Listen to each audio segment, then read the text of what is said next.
भारतीय संघाने आव्हान परतून लावलेलं आहे। ज्या वेस्ट इंडिज संघाने दोनदा विश्वचषकाला गवसणी घातली, याच ईडन गार्डन मैदानावरती 4 बॉलवरती 4 सिक्सर मारून विश्वविजेतेपद जिंकलं, त्या वेस्ट इंडिज संघाने उभारलेल्या 195 धावांचा पाठलाग करून भारतीय संघाने विजय मिळवलेला आहे।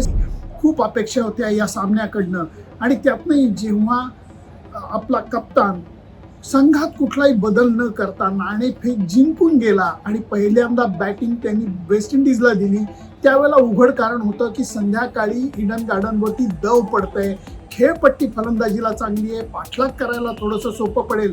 या सगळ्याचा विचार करून सूर्यकुमार यादवनी वेस्ट इंडिजला पहिली बॅटिंग दिली।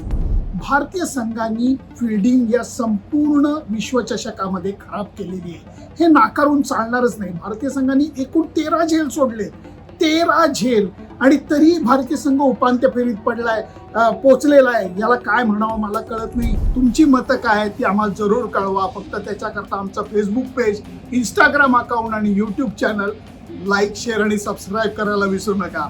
आता आपली भेट मुंबईतनं। Bye bye.